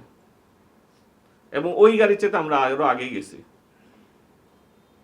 যদিও আমাদেরকে 3-4 ঘন্টা অপেক্ষা করতে হয়েছে, কিন্তু ওই গাড়ির চাইতে আমরা আগে গিয়েছি। ওই গাড়ি জ্যামেই ছিল। তো এই যে হাজিদের যে সহযোগিতাটা, এইটার কারণে অনেক কিছু সহজ হয়ে যায় আমাদের জন্য করা। তো আচ্ছা, ও আমাকে একটু একটা নোট দেওয়া আছে যে মিনা আরেফা মুজদালিফাতে এখন ওই যেটা অর্ধেক হাজি ছিল, এটা নাকি আরো কমিয়ে নিয়ে আসে, 100 জনের জন্য একটা গাড়ি থাকে। আমি আসলে গত বছর স্কিপ করেছি, তো এই কারণে হতে পারে। তো এখন দেখেন যে আপনাকে যে মিনায় নিয়ে গেল, তো মিনাতে ধরেন টাইমলি গাড়ি আসবে, এটা কোনো নিশ্চয়তা নাই। এক, কখন গাড়ি আসবে আমরা জানি না। মিনায় একটা নির্দিষ্ট ঢোকার টাইম আছে, সেই টাইমের মধ্যে আপনি ঢুকতে পারবেন কিনা তাও জানি না। অথবা আপনি গাড়িতে গেছেন, জ্যামের কারণে ওই রাস্তার মধ্যেই বসে আছেন, কিন্তু আমরা তো কেউ তাবু চিনি না। তাবু চিনি, আমরা কি নেমে চলে যেতে পারবো ইচ্ছা করলেই? যেতে পারবো না, বা ওরা আমাকে যেতে দিবে না, প্রচন্ড রেস্ট্রিকশন আছে ওদের। দেখবেন যে গাড়িতে একজন গাইড ঢুকে যায়, উনি বসে থাকে ওই সামনে বসে, সবকিছু লক, আপনার কোনো কথাই শুনবে না। কোনো মিস্ত্রি বা সিরিয়াকে দিয়ে দিবে যারা আরো বেশি অ্যারোগেন্ট, অধ্যত্ত, ওরা আপনার কোনো কথাই শুনতে চায় না, ওরা কিচ্ছু শুনবে না। ওরা বলবে ওই একই সুমন বুকমন উমিয়ন ফাউম লা ইয়ারজিউন, যে তারা একদম কিচ্ছু জানে না, কিচ্ছু বুঝে না। তো যেটি হয় সেটি হচ্ছে যে আপনি ধরেন আমরা নির্দিষ্ট টাইমে, আমরা আশা করছি আমরা নির্দিষ্ট টাইমে তাঁবুতে পৌঁছাইলাম। সবার জন্য একটা তাঁবু, সকল পুরুষ এবং মহিলা হাজির জন্য একটা তাঁবু। এখন আমরা কি করি, মহিলাদের জন্য পার্টিশন করি। ওখানে গিয়ে আমাদেরকে ওই সময়টা দিতে হবে, কারণ আমাকে তো আর আগে যেতে দেয় না। তো ওখানে যাওয়ার পরে আমরা অপেক্ষা করি, আমরা চেষ্টা করি মাঝখানে পার্টিশন দিয়ে মহিলাদের জন্য আলাদা ব্যবস্থা করতে। পুরুষের জন্য আলাদা ব্যবস্থা করতে হয়। একসাথেই এই যে এখন যেরকম পর্দা দিয়েছি ওরকম মাঝখান দিয়ে আমরা পর্দা ফেলাই। এখন ওইখানে কিন্তু সবার জন্য ওই একটা সিটই বরাদ্দ। তো এটা ওই এমন একটা সিট যেটাতে একবার শুলে আপনি ডানেও ঘুরতে পারবেন না, বামেও ঘুরতে পারবেন না। আবার এটা হয় কি, পায়ের নিচে একজনের পায়ের নিচে মাথা, আরেকজনের মাথার নিচে পা, কিচ্ছু করার নাই। মাঝখানে যে কোনো গ্যাপ থাকবে সেই গ্যাপও নাই। আবার দেখা যাচ্ছে দুই পাশ থেকে আমরা এই পাশ দিয়ে একজন শুইছে, এই পাশ দিয়ে একজন শুইছে, মাঝখান দিয়ে আরেকটা সিট দিয়ে দিয়েছে এভাবে আড়াআড়ি করে। তা আপনাকে কি করতে হচ্ছে, ওই সিটের মধ্যে ঘুমাতে হচ্ছে। আপনি এখন চিন্তা করছেন দুই পায়ের মাঝখানে আমি ঘুমাবো, ওইখানে কিচ্ছু করার নাই, ওখানে সিস্টেমটা এরকম। তো আপনার জন্য তাঁবুতে আমার যে পরিমাণ সিট, আমার যে পরিমাণ হাজি, ওই পরিমাণ বরাদ্দ। তাঁবুতে কোথাও কোনো রকম ফাঁকা নাই যেখান দিয়ে আপনি হাঁটবেন। ওই আমাকে পা উপর দিয়ে যেতে হয়, কখনো শরীর ডিঙ্গিয়ে যেতে হয় যদি ঘুমায়, বলার সুযোগ না থাকে, ওইভাবেই যাচ্ছি। এগুলো মেনে নিয়ে আপনাকে তাঁবুতে থাকতে হবে। এখন ওইখানে যে যদি বলেন যে আমি তো অমুক দলের সভাপতি, আমি সরকারি অমুক কর্মকর্তা, আমি সচিব, আমি মন্ত্রী, আমি অ্যাডভোকেট, আমি ডাক্তার, আমি তো এই পরিবেশ অভ্যস্ত না, আমাকে ওই কর্নারে সিটটা দেন। আমরা ভাই এই এই জায়গাটাতে আমাদের কিচ্ছু করা থাকে না। ওখানে যাই, সবাই একসাথে যাই, যাওয়ার পরে যে যার মতো যেখানে যেখানে সিট পায় সে সেখানে বসে। ইভেন হজ এজেন্সির মালিকও ওই গেটের কাছে সিট পায় অনেক সময়। আমরা সবাই যখন নিয়ে নেয় ওই গেটের কাছে যে সিটটা, ওটা হজ এজেন্সির মালিকের সিটই থাকে। তখন আমরা কি করি, ওনাকে একটু ভিতরে ঢুকাই সুবিধার্থে। আর আমাদের সিট সবসময় গেটের কাছেই থাকে। তো এটি বলে আসলে কোনো সুযোগ নাই যে আপনার জন্য আলাদা সিট করব। সবাই ওখানে যান, যার যার মতো করে সিটে ব্যাগ রেখে দিবেন, ওভাবেই সিটটা দখল করে নিতে হবে, কিচ্ছু করার নাই। কিন্তু এটা খুব সুশৃঙ্খল ওয়েতে। আমরা আমরা ওখানে গিয়ে মানে যখন আমরা এহরামের কাপড় পরে নিলাম, আমরা হজের নিয়তে যখন বের হয়ে গেলাম, তখন তো এই আলোচনাগুলো আলেম ওলামারা করবে, আমি তো আলেম না। তো তখন কিন্তু আমাদের সকল দুনিয়াবি সবকিছু, আমাদের সকল কিছু বর্জন করতে হয়, ঠিক না? তখন আমাদের মনের মধ্যে যদি সামান্যতম হিংসা, সামান্যতম অহংকার, সামান্যতম ঘৃণা বা আমার মধ্যে কোনো কিছু থাকে, তাহলে আমার হজই তো কবুল হবে না। অর্থাৎ আমি যখন এহরামের কাপড় পরে নিয়ত করে নিচ্ছি হজে, তার মানে আমি পৃথিবীর সবকিছু ছেড়ে একমাত্র আল্লাহ সান্নিধ্যের জন্য, আল্লাহ সন্তুষ্টি লাভের জন্যই তো আমি কাপড়টা পরে নিলাম। এখন আমি লাব্বাইক আল্লাহুম্মা লাব্বাইক, অর্থাৎ আমি আল্লাহর কাছে উপস্থিত হয়েছি। আল্লাহ, আমি তোমার কাছে উপস্থিত হয়েছি। লাব্বাইক মানে আমি তোমার কাছে উপস্থিত হয়েছি, আমার এখন সবকিছু তোমার জন্য। তারপরও আমরা মানুষ, সেই মানুষজন আমরা অনেক সময় এই ভুলগুলো করে ফেলি। আমরা চেষ্টা করব ওই জায়গায় গিয়ে আমরা আমাদেরকে সর্বোচ্চ ধৈর্যের পরিচয় দিয়ে আমরা আমাদের ওই জায়গায়ও আমরা সুশৃঙ্খলভাবে এই সিটগুলো দখল করব। এখন আসেন মিনার বাথরুমের অবস্থা। মিনাতে ধরেন আপনার যে এরিয়া, প্রত্যেকের জন্য একটা এরিয়া থাকে, একটা থাকে। তো আপনার এরিয়াতে আপনাদের জন্য হয়তো 3000 হাজির জন্য হয়তো 20টা বাথরুম, খুব বেশি হলে ধরেন 3000 হাজির জন্য 20টা বাথরুম। অনেক বাথরুমে হাই কমোড আছে, অনেক বাথরুমে হাই কমোড নাই। আবার মহিলাদের জন্য আলাদা সেপারেশন থাকে, সেপারেট করা থাকে। এখন সেক্ষেত্রে আপনাকে লাইন ধরে ওয়াশরুম ইউজ করতে হবে। আপনার কোনো সুযোগ নাই যে লাইন ধরা ছাড়া আপনি বাথরুমে যাবেন, আপনাকে কেউ সুযোগ করে দিবে, কোনো সুযোগ নাই। ওইখানেই আপনাকে উজু করতে হচ্ছে, লাইন ধরে উজু করবেন। আপনাকে লাইন ধরে গোসল করতে হবে যদি গোসল করতে চান। সেক্ষেত্রে একটু বুদ্ধি হচ্ছে, একটু মাথা খাটায় যদি চলেন তাহলে এগুলো একটু সহজ হয়ে যায়।